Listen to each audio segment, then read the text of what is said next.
영국의 소설가 허버트 윌스라는 사람이 쓴 단편 소설 가운데 대주교의 죽음이라고 하는 글이 있습니다. 경건과 훌륭한 인격으로 많은 사람들에게 존경을 받는 대주교입니다.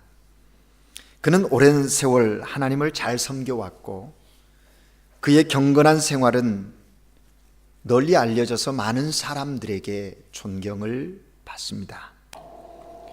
그의 그러한 경건한 생활의 대표성을 띠는 것은 그의 기도의 생활이었습니다. 그는 하루도 거르지 않고 날마다 아침 저녁으로 오랜 시간 하나님께 기도드렸습니다. 평생을 아침 저녁으로 기도해오던 중 어느 날 저녁에 예외 없이 성전에 가서 하나님께 기도합니다. 오 거룩하신 전능하신 하나님 아버지, 그렇게 기도를 시작했는데 바로 그때 하늘에서 하나님의 음성이 들려온 것입니다. 그래, 내가 듣고 있노라. 무슨 일인지 이야기해 보렴. 그 순간 대주교는 너무 놀라가지고 심장마비를 일으켜서 그 자리에서 죽고 말았다 하는 내용입니다. 여러분, 오늘 우리도 혹 이런 신앙생활을 하고 있지 않으시는지요?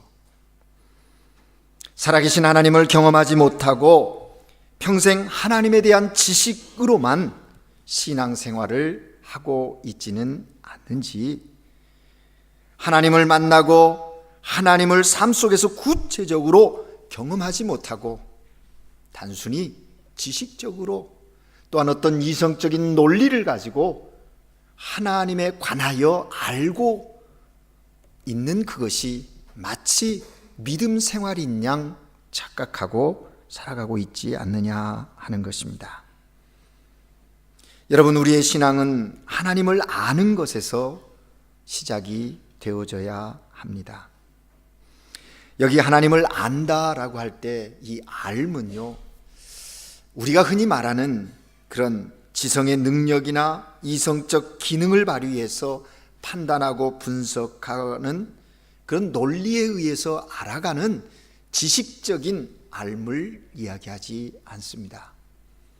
여기서 알미라고 하는 것은 경험적 알물 이야기하는 거예요.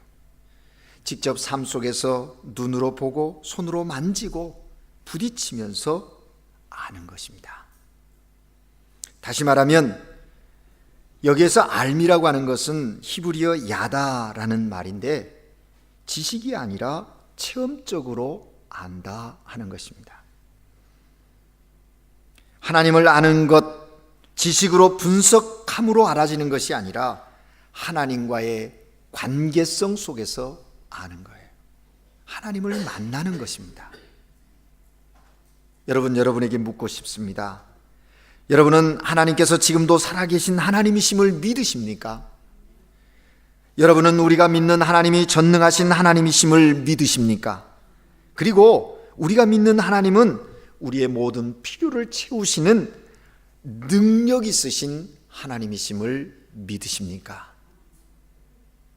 이 세 가지 질문에 여러분이 예라고 대답하셨어요.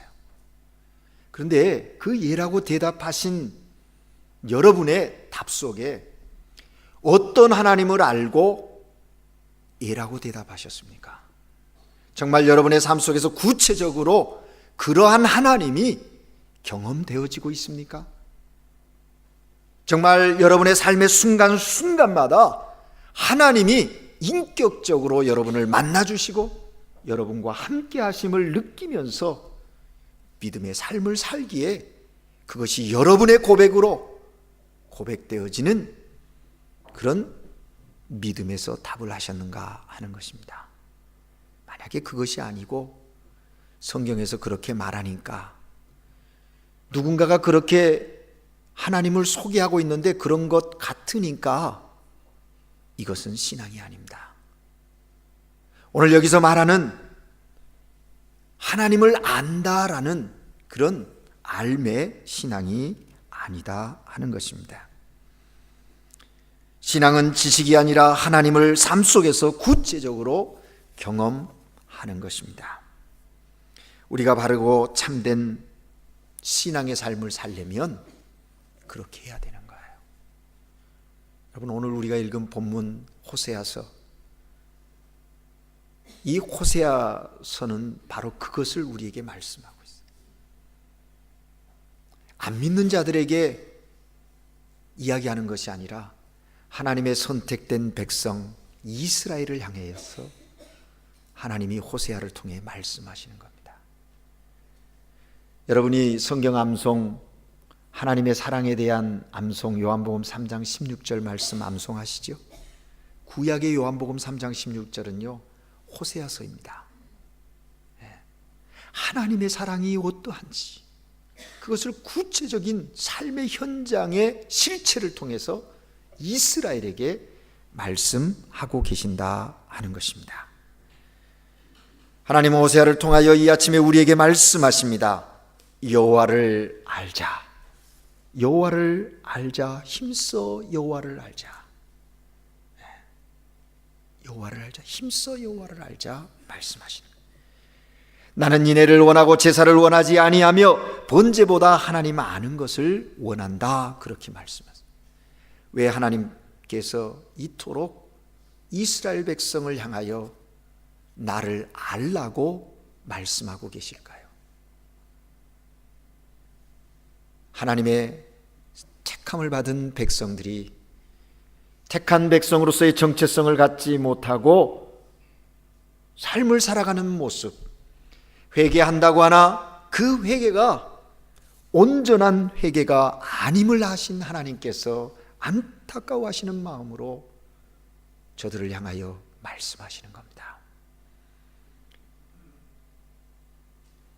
호세아 4장 6절 말씀해 보면 하나님을 아는 지식이 없어서 망한다 그렇게 말씀했어요. 다른 말로 이걸 바꾸면 하나님을 아는 자는 삶의 현장에서 승리할 수 있다 하는 얘기와 같은 거죠. 그렇습니다, 여러분. 힘들고 어려운 세상에서 풀리지 않는 문제의 현장에서 우리는 이 아침에 호세아를 통해서 외치시는 하나님의 음성을 들어야 합니다. 우리가 알아야 합니다. 여호와 하나님이 어떤 하나님이신지, 우리를 택하시고 부르신 하나님이 어떠한 하나님이신지를 알고 믿음의 생활을 할 때 승리의 삶을 살 수 있고 하나님의 맡겨주신 사명을 이룰 수 있는 하나님의 사람으로 살아갈 수 있다 하는 것입니다. 그렇다면 우리가 삶의 현장에서 어떤 하나님을 알아야 합니까? 어떤 하나님을 경험해야 할까요? 먼저는 공의로우신 하나님을 경험하셔야 합니다. 호세아는 분열왕국 시대 북쪽 이스라엘 선지자였습니다. 나라가 갈라진 이후 북왕국은 급속도로 타락의 길에 들어섭니다. 총체적인 부패와 우상 숭배, 그것이 만연한 그런 나라가 되었어요. 왕국의 마지막 시기였기에 그 시기는 혼란과 쇠퇴의 시기였던 것입니다. 그런 상황에, 심판이 임박해 있는 그 상황에 하나님의 사람 호세아는 저들을 향하여 외치는 것입니다. 여호와께로 돌아가자. 여호와께로 돌아가자. 여러분, 오늘 읽은 본문 말씀 1절에 보면 오라 우리가 여호와께로 돌아가자. 여호와께서 우리를 찢으셨으나 도로 낫게 하실 것이요 우리를 치셨으나 싸매어 주실 것임이라. 그렇게 말씀하세요. 1절의 말씀 가운데 주목해야 할 것은 여호와께서 우리를 찢으셨다, 치셨다라는 말입니다. 왜 하나님이 이스라엘 백성을 찢으시고 치셨는가? 정말 가슴 아픈 표현이고 안타까운 표현입니다. 그러나 너무 중요한 표현이에요. 왜? 그런 하나님의 모습 속에서 하나님의 공의를 우리가 발견할 수 있기 때문에 그렇습니다. 여러분, 하나님은 이스라엘을 찢고 가혹하게 치신 이유가 다른 데 있는 것이 아니라 그들 가운데 있는 죄 때문이라고 말씀하십니다. 하나님의 백성이 하나님의 백성으로서의 정체성을 잃어버리고 우상 숭배에 빠져 있습니다. 선택받은 하나님의 자녀가 하나님의 율법과 말씀대로 살지 않았습니다. 주변 이방 나라와 별반 다름이 없습니다. 세상 사람들과 같이 어둠에 빠져 있었고 아무렇지도 않게 죄를 짓고 있는 겁니다. 경건을 추구하지 않았고 제사에 소홀하며 성전을 찾지 않습니다. 하나님의 은혜를 저버리고 절기를 지키지 않았고 하나님을 가까이 하지 않았습니다. 이스라엘에게서 더 이상 하나님의 백성됨의 모습을 발견할 수가 없습니다.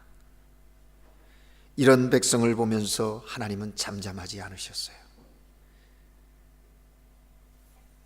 끊임없이 그들을 향해 말씀하고 경고하고 깨우쳤지만 기울이지 않은 이스라엘을 향하여 이제 찢으시고 치시는 하나님의 공의로우심을 드러내셨다는 거예요.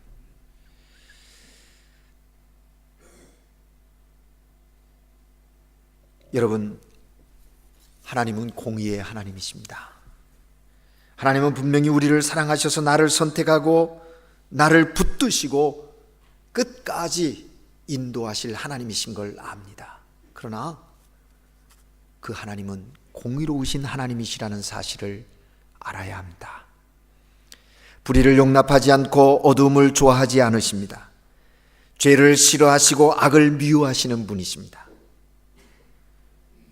하나님과 인간 사이를 갈라놓는 것은 죄입니다. 그 죄가 하나님과 우리 사이를 멀게 한 거죠. 그래서 이사야 선지자를 통하여 하나님은 말씀하십니다. 여호와의 손이 짧아서 구원하지 못하심도 아니요 귀가 둔하여 듣지 못하심도 아니라 오직 너희 죄악이 너희와 너희 하나님 사이를 갈라놓았고 너희 죄가 그의 얼굴을 가리어서 너희에게 듣지 않으시게 함이라 말씀하십니다. 하나님은 죄를 싫어하시고 악을 용납하지 않으십니다. 개인과 공동체에 죄가 만연하고 악이 팽배할 때 진노하시고 심판하시는 분이 하나님이세요. 우리가 죄를 범할 때 하나님은 사람의 막대기와 인생의 채찍으로 다스리십니다. 우리는 이런 하나님을 믿으며 모든 죄를 멀리해야 합니다. 그런 하나님을 알아야 돼. 그리고 혹이라도 이렇게 잘못하였는데도 하나님의 진노가 임하지 않는 것은 오직 기다리고 한 번 더 기회를 주시는 하나님의 긍휼 때문인 줄 알고 우리는 교만하지 않아야 합니다. 그 은혜를 깨닫고 돌이켜야 합니다. 그래서 오늘 1절에 오라 우리가 여호와께로 돌아가자, 회개하라는 거예요. 회개하라는, 죄를 청산하고 공의 하나님 앞에 모든 죄를 내어놓고 정결함과 깨끗함을 받으라고 말씀하시는 거예요. 다음으로 우리가 알아야 할 하나님은 어떤 하나님입니까? 사랑의 하나님이에요. 1절 말씀해 보면 여호와께서 우리를 찢으셨으나 도로 낫게 하실 것이요 우리를 치셨으나 싸매어 주실 것이다. 낫게 하시고 싸매어 주시는 그 하나님의 사랑이 거기 표현되어지고 있어요. 찢고 치시는 것이 하나님의 공이라고 한다면 도로 낫게 하시고 싸매어 주는 것은 하나님의 사랑입니다. 여러분, 하나님이 어떤 하나님이에요? 공의의 하나님이시며 아울러 사랑의 하나님이십니다. 이스라엘이 잘못하며 죄를 범했을 때 오랫동안 기다려 주셨습니다. 하지만 그들이 마지막까지 깨닫지 못하고 돌아서지 않았기에 그래서 이방 나라를 들어서 북이스라엘을 멸망하게 했어요. 아수르라는 나라를. 그런가 하면 남유다도 마찬가지입니다. 수많은 선지자들이 하나님의 심판을 외쳤지만 귀담아 듣지 않았기에 하나님께서는 바벨론을 들어서 남유다를 멸망하게 하셨어요. 이러한 역사를 보면서 세상의 역사를 보는 관점에서 본다면 강대국의 침략으로 당한 약소국의 서름이라고 어떤 힘의 원리를 가지고 이 역사를 바라볼 거예요. 그런데 성경은 분명히 말합니다. 하나님의 관점에서 이 역사를 이야기하시기를 그것은 하나님의 공의를 드러내시는 사건이라고 정의해 주고 있다 하는 것입니다. 살게도 하고 죽게도 하고 높이기도 하고 낮추시기도 하시는 하나님의 간섭과 섭리하심이 하나님이 택한 백성들의 삶의 자리에 그렇게 드러나고 있다 하는 것입니다.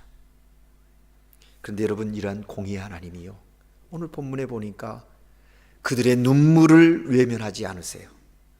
고통과 시련을 외면하지 않으셨습니다. 이렇게 힘들고 어려운 사람들의 가장 가까운 곳에 오셔서 그들을 위로하고 그들을 품고 그들의 손을 붙잡아 주시는 사랑의 하나님으로 또 증거되어지고 있다 하는 것입니다. 여호와께서 도로 낫게 하실, 싸매어 주시고 낫게 하실 것이다. 상처받은 육신과 영혼을 치유해 주신다는 것입니다. 이제 그들을 싸매어 주십니다. 그래서 그들이 고난 중에 다시 일어서고 모든 것을 회복하게 될 것이라고 소망을 저들에게 부여해 주고 계신다는 거예요. 그렇습니다, 여러분.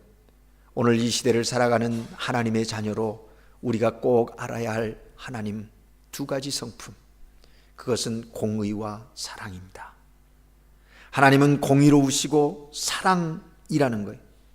하나님은 때때로 진노하시며 죄를 물리치시지만 상처받은 영혼을 품어주시는 사랑의 하나님.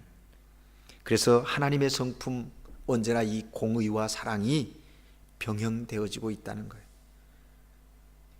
공의만 있지 않고 사랑만 있지 않습니다. 공의 속에 사랑이 있고 사랑 안에 공의가 있는 거예요. 일반적으로 구약에 나타난 하나님의 성품의 모습이 강조되어져 있는 것은 공의지요. 신약에서는 사랑이 더 많이 강조되어져 있는 듯 보입니다. 그러나 구약 속에 사랑이 있고 신약 속에도 공의가 있어요. 그래서 하나님의 두 가지 성품이 항상 균형과 조화를 이루고 있다고 하는 사실을 우리는 간과해서는 안 됩니다. 하나님의 성품, 공의와 사랑의 하나님, 심판과 긍휼의 하나님, 진노와 자비의 하나님이심을 알아야 하는 거예요. 이런 하나님의 성품을 안다면 역시 우리의 삶 가운데서도 그러한 공의와 사랑이 병행되어야 하는 것입니다. 때때로 우리의 삶의 현장에 보면요, 공의만을 주장하는 사람들이 있습니다. 그곳에 은혜가 없습니다. 하지만 우리는 그렇지 않아야 합니다. 공의와 사랑, 정의와 은혜가 언제나 함께 가야 하는 거예요. 사랑의 하나님이기에 잘못한 것도 그냥 모든 것을 은혜로 넘어가는 그런 주장이 또 그런 것이라고 이야기해서는 안 돼요. 그러면서 공의를 무시하고 공의를 외면하는 것이 아니에요. 또 공의의 하나님이기에 잘못하면 그것으로 끝났다고 하면서 긍휼이 없고 사랑이 없다면 그것 또한 문제라는 것이죠. 하나님의 사랑으로 품고 이해하고 자비를 베풀어야 해요. 불쌍히 여기고 품어야 해요. 그런 가운데 또 의가 온전히 설 수 있도록 노력해야 한다는 것이죠.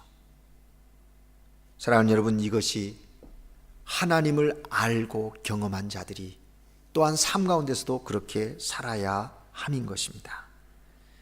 마지막으로 오늘 본문 속에서 우리가 알아야 할 하나님은 어떤 하나님입니까? 변함없으신 은혜의 하나님을 알아야 합니다. 3절에 이렇게 선포합니다. 그러므로 우리가 여호와를 알자, 힘써 여호와를 알자. 그의 나타나심은 새벽빛같이 어김없나니 비와 같이 땅을 적시는 늦은 비와 같이 우리에게 임하시리라 하니라.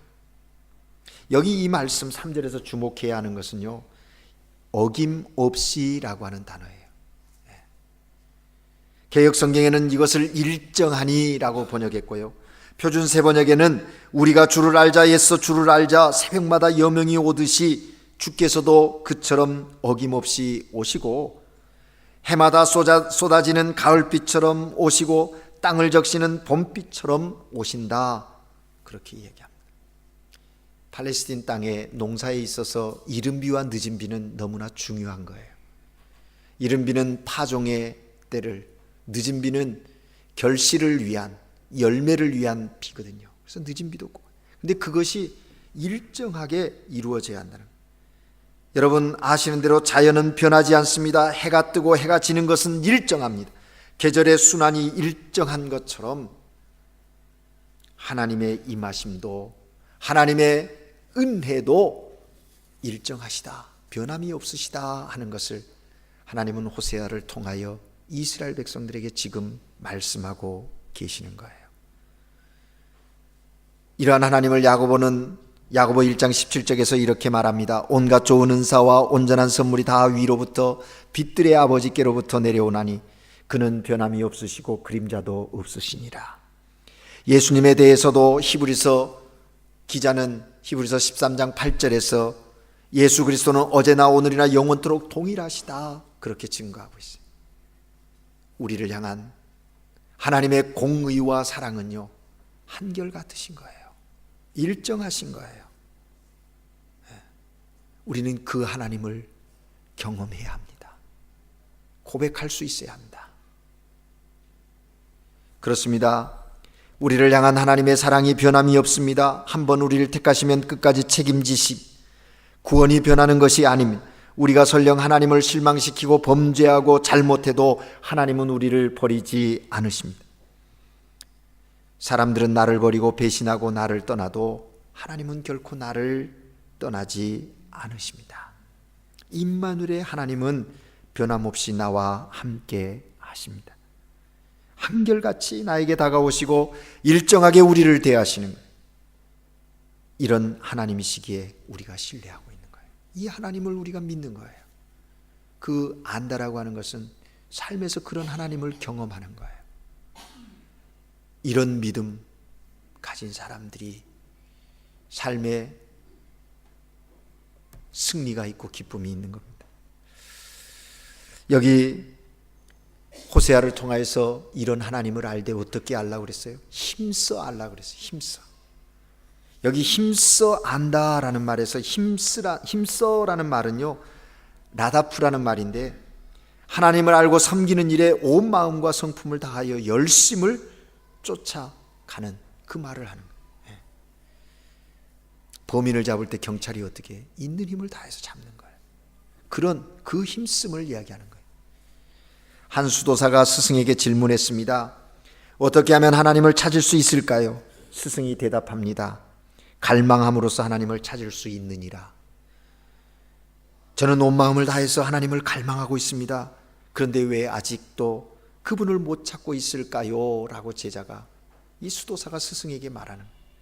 그러니까 이 스승이 그 수도사의 머리를 휘어잡고 강가로 데리고 가서 제자의 머리를 잡은 그 잡음 속에서 물 속에다 푹 집어넣는 겁니다.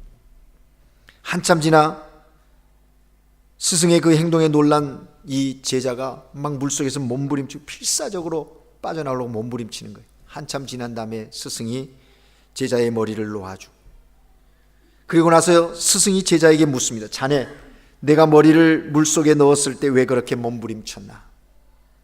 그야 숨이 막혀서 그랬습니다. 그러자 스승이 말합니다. 바로 그렇게 하나님을 숨 막히게 찾아. 그러면 하나님을 찾을 것일세.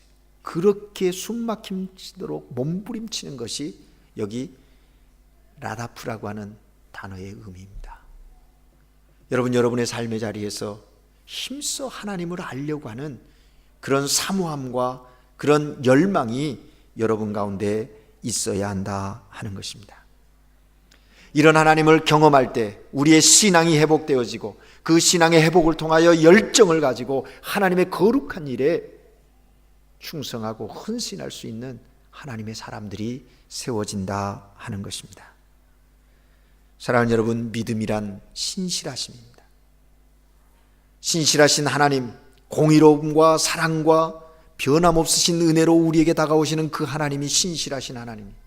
그러므로 우리 또한 신실한 자로 이 땅을 살아야 하는 거예요. 그 신실함이란 처음과 끝이 같아야 돼요. 세상 사람들은 처음에 뭐 다 할 것처럼 그럽니다. 그러나 끝에 가면 갈수록 흐지부지해지는 사람들이 있어요. 신실함이 아닙니다. 하나님의 자녀로 하나님을 경외하며 이 땅을 사는 우리는 그러한 믿음, 신실함을 가지고 하나님의 거룩한 역사를 이루어 가야 하는 거예요. 하나님의 공의와 사랑, 불변의 하나님, 그 변함없이 은혜를 주시는 그 하나님을 믿는 우리들이 이제 우리의 삶에서 구체적으로 그런 하나님을 경험하고 또 그 하나님으로 말미암아 하나님께서 맡겨주신 그 귀한 사명을 감당하는 거예요. 근데 우리 인간들은, 사람들은 그렇게 신실하지 못한 거예요. 그래서 5절 말씀에 보면 4절 말씀에 그렇게 얘기합니다. 너희의 인애가 아침 구름이나 쉬 없어지는 이슬 같다. 변덕스러워. 세상 사람들이 그럴 수 있어요. 그러나 우리 그리스도인들은 진중함이 있어야 돼요. 신실함을 가지고 하나님을 경외하고 또 성도들과 그런 만남의 교제를 통해서 하나님의 역사하심을 공유하며 또 증거하며 승리하는 삶을 살아야 한다 하는 것입니다.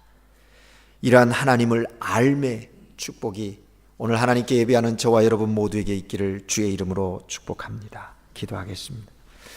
사랑의 하나님 아버지, 우리가 여호와께로 돌아가자, 힘써 여호와를 알자, 그의 앞에서 살리라 말씀하시는 호세아 선지자의 외침을 들으며 우리의 삶 속에서 공의로우신 하나님, 사랑의 하나님, 변함없이 은혜 베푸시는 임마누엘의 하나님을 늘 경험하며 그 하나님과 동행하여 하나님의 영광을 드러내고 주시는 기쁨과 평강을, 신앙의 삶을 누려가는 신실한 하나님의 종들로 승리하게 하옵소서. 우리는 약하오니 성령 하나님 우리를 붙들어 주시사 그러한 삶의 역사 있게 하여 주시옵소서. 예수 그리스도 이름으로 기도합니다. 아멘.